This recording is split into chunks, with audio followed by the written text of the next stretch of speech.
Hello everyone. In this analysis, we'll be exploring the complex duality of Reiner's character and how over the course of the series, his identity crisis causes him to fall into deep psychological turmoil, torn between his roles as a soldier and a warrior, betraying the people most close to him, in a world where loyalty and sacrifice is the fundamental part of his character.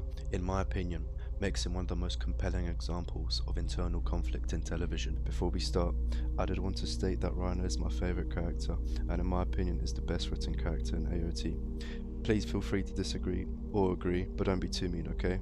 Anyway, let's get to it.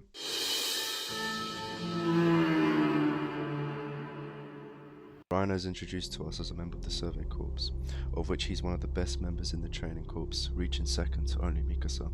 During his time in the training corps, Reiner was described by instructor Keith Shardis as being strong as an ox and a natural leader.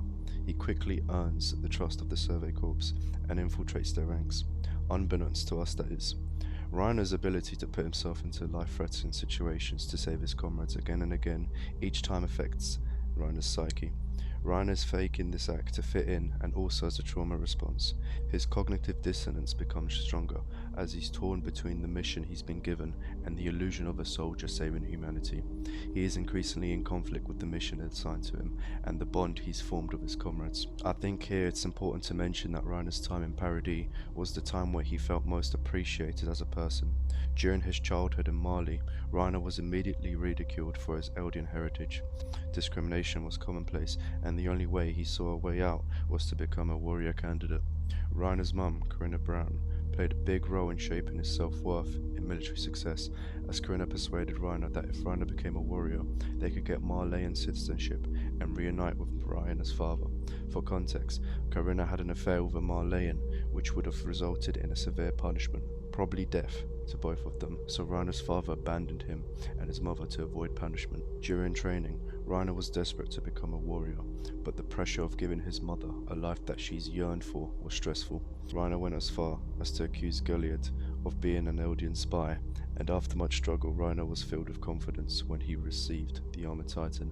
But after realizing that the only reason he got that role was because Marcel was concerned for Porco's safety, his brother, so he elevated Reiner's skills whilst diminishing Porco's to keep him safe. This moment for Reiner highlights how through his whole life he's always been someone that he isn't, if it's in the eyes of others or even himself.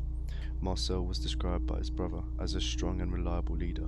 His interactions with the warrior candidates indicated this also demonstrated his friendly personality through his interactions with his fellow warriors, particularly Reiner, always giving them encouragement.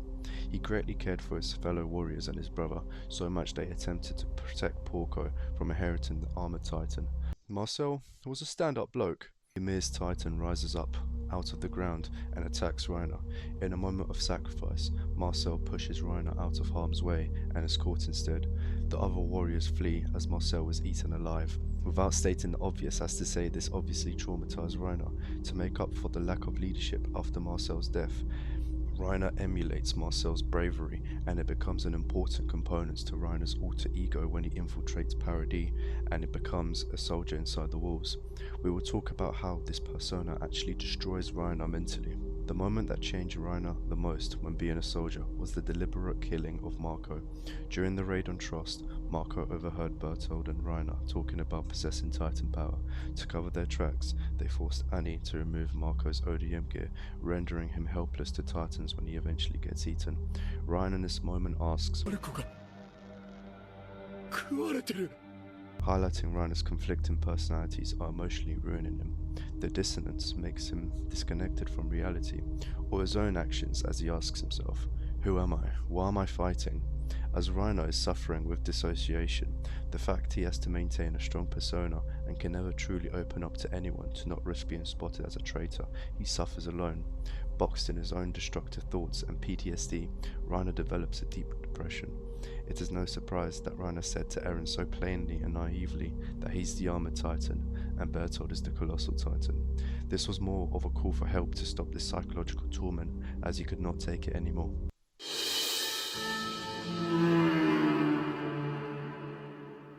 In the UK, 44% of those born at the start of the century didn't live with both biological parents.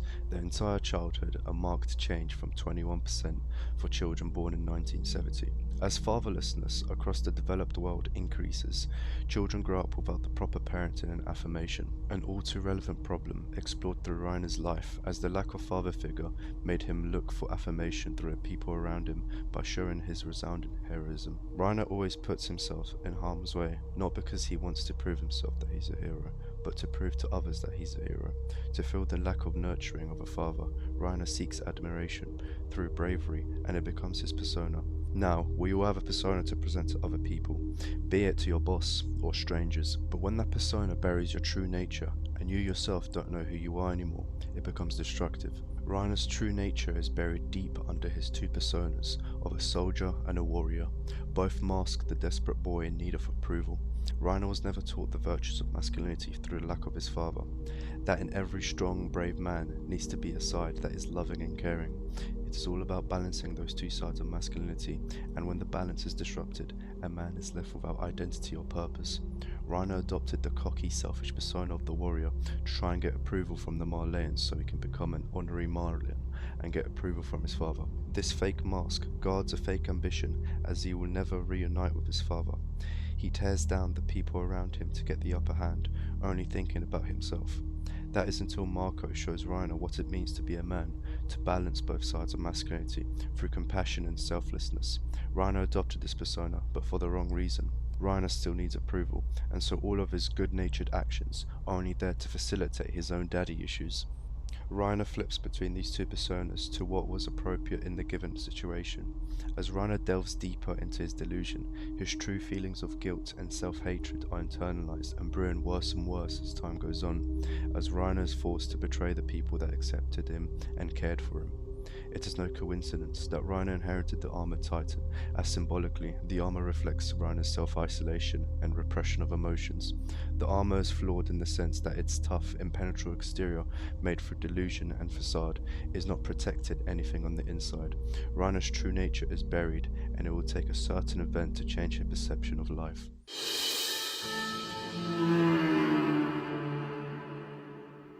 Liberio, Basement, Falco, Reiner, Eren. For a bit of context, after returning from Paradis, we can see Reiner is in a worse state mentally and physically. It is obvious that he's lost a lot of weight, though some could speculate that it's due to the curse of Ymir taking its effect. I would argue it is deliberate to show Reiner's mental decline. Reiner, during dinner with his family, talks about the horrors he would have to endure behind the walls. 入隊式の最中、突然芋を食い出した奴がいた。教官が咎めると悪びれる様子もなく答えた。うまそうだから盗んだと。そんな悪党だがさすがにまずいと思ったのが芋を半分譲ると言った。しかし差し出した芋は半分には到底満たないのだった。そこにいた日々はまさに地獄だった。So obviously, Reiner was reaching hard, taking something as innocent as Sasha taking a potato in training to be work on a race of devils. It just does not make sense, and the irony here is very intentional to show that Reiner never really had anything bad to talk about. Reiner, now in Mali, finds it difficult to fight this war, as to him it is pointless to fight against the people that made him feel at home. Let's not forget, even as honorary Marleyans, Reiner and his family is still discriminated against as Eldians. They are below Marleyans in the racist hierarchy. Reiner's family still live humble lives in an internment zone, away from others so the race of devils don't cause any trouble. This causes Reiner to fall into a nihilistic mindset, as he's forced to take on the warrior persona, even though deep inside he hates it. Even in the place he calls home, he starts to hide his feelings, as he can easily be killed and replaced by another warrior if his views of freedom or his feelings about his time in Paradis were ever to come to surface. Facing Eren in the basement, his natural enemy, Reiner comes to a conclusion. Reiner, お前と同じだよ。 Eren's cold words resonated with Reiner. It's almost as if looking at a mirror. 5 years ago, Reiner destroyed the wall and let thousands of people die. Now on the receiving end, he sees himself in Eren and breaks down into tears. Here we finally see Reiner admit why he became a warrior and take on the persona. なぜだ、ライナー。なんで母さんはあの日、巨人に食われた？ Reiner threatened that his own mother might get killed as revenge for his crimes. He admits that Bertold and Annie wanted to leave when Marcel was eaten by a titan, but he convinced them to stay. Look at what his warrior persona has caused. He takes responsibility for the first time, as the guilt of taking so many lives has eaten him up. Here in the basement is where the soldier and warrior dies. All that's left is the bundle of insecurity, trauma, and lack of purpose that's been hiding under his armor his whole time. Now without armor, he is nothing. The unexamined life is not worth living, Socrates. This quote suggests that without truly understanding or accepting our authentic self, we may live a life devoid of meaning, hiding from who we truly are. With nothing to live for, and the life you lived being a lie, what do? Many people struggle to find purpose in what many believe is a meaningless world. This reality eats up the human condition. We cannot take being subjects to nothing more than the world just moving forwards. People will forget who you are, and your existence will fade. The life you lived, either bad or good, does not matter. Nihilists often get so depressed about our meaninglessness, they cannot take it any longer. For Reiner, death seemed easier than face his guilt, an easy way out. With the barrel of a gun in his mouth, all he had to do is pull the trigger, and his problems will go away. His finger presses down, and moments before he can do it.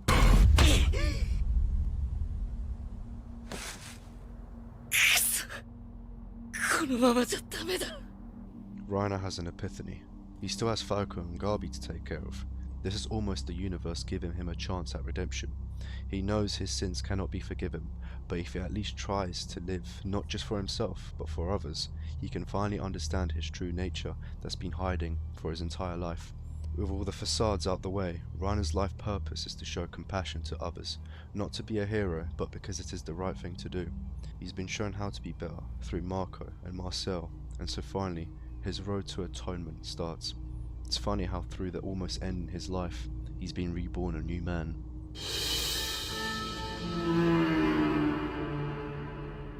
It will not be easy, but you can tell that this is a genuine search for reconciliation, as Reiner is not looking for an apology for his wrongdoings. He could not give a damn about what others think of him. Reiner wants to be judged by the people he's anguished all these years. It starts at the campfire, sitting with his comrades like he used to do. Provoking John, he talks about Marco's death, and how, by his orders, Marco is left without ODM gear. Helpless, he was eaten by a titan. John cannot take hearing any more of this and beats Reiner, and he takes it like a man. Reiner gets the punishment he's been looking for. After years of pent-up guilt, he atones to his sins, and the guilt of his actions has been relieved through finally apologizing to his comrades. After the ass whooping, John apologizes to Gabby for kicking her when she tried to protect Reiner, but to Reiner he says, "You don't get an apology," and Reiner is okay with that. John here acts as the judge more than anyone else to Reiner, which is what Reiner is seeking. However, when they all have to literally save the world, they don't have a choice but to work together once again. Reiner is reawakened as the strongest version of himself, not only on the inside trying to atone for his sins, but also in battle. Notice how throughout the seasons, Reiner is a bit of a punching bag, pretty much always losing to Eren's Titan, getting obliterated by the Survey Corp, and even Zeke's Titan.